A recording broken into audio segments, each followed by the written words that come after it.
brought to you by Silver Pumps. Top quality और consistent performance के लिए सिर्फ सिल्वर पंप्स नाम याद रखना। लोकसभा में पास हो गया है, क्या कुछ कहना चाहेंगे?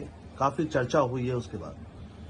देखिए, बिल्कुल मैं तो कहूँगा ये भारत की डेमोक्रेसी की जीत है और देखिए पूरे डेमोक्रेटिक तरीके से ये बिल लाया गया और पूरी चर्चा होने के बाद, सबको सुनने के बाद, बहुत मेहनत के बाद में ये बिल पास हुआ है। मैं इसके लिए भारत सरकार को, मोदी जी को, अमित शाह साहब को और हमारे माइनॉरिटी मिनिस्टर जनाब किरण रिजिजू साहब को बहुत बहुत मुबारकबाद देता हूं। मोदी जी का शुरू से 2014 से जब से आप प्रधानमंत्री बने तो उन्होंने एक ही बात कही है, सबका साथ, सबका विकास और सबका विश्वास। तो उन्होंने अपनी इस बात को कायम रखते हुए इस बिल को पेश किया अपनी सरकार की तरफ से और मुसलमानों के हित में एक बहुत बड़ा कदम उठाया, जिसको आज कामयाबी मिली है। सरकार ने मुसलमानों के हित में ये कदम जो उठाया है, ये बिल्कुल उनके भविष्य के लिए, खासतौर से वो मुसलमान जो गरीबी रेखा के नीचे जी रहे हैं, उनको बहुत फायदा पहुंचेगा।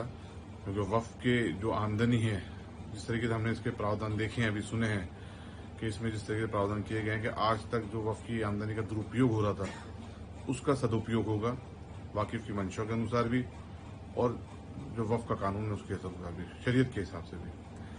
और इंशाल्लाह ताला मुसलमानों के अपलिफ्टमेंट के लिए काम किया जाएगा। और मोदी सरकार, मुझे पूरी उम्मीद है कि अब कोई ना कोई बड़ी स्कीम मुसलमानों के डेवलपमेंट के लिए भी इंट्रोड्यूस करना चाहिए, जिससे कि फंडिंग इधर से वक्फ के डिपार्टमेंट से हो और मुसलमानों के लिए एजुकेशन इंस्टीट्यूट कायम हो, खास तौर से मुस्लिम बच्चियों के लिए, उनकी एजुकेशन के लिए भी।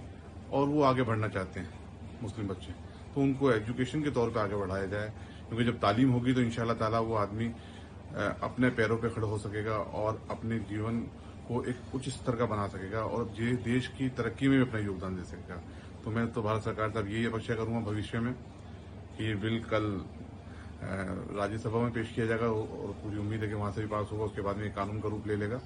उसके बाद में मुसलमानों के अपलिफ्टमेंट के लिए बड़ी योजनाएं लाई जाएं और खासतौर से यतीम बच्चों के लिए, विधवाओं के लिए उनके घर बना के देने का भी प्लानिंग की जाए। गरीबों के जिनके पास घर नहीं, जो बेरोजगार, उनको रोजगार देने की कोशिश की जाए।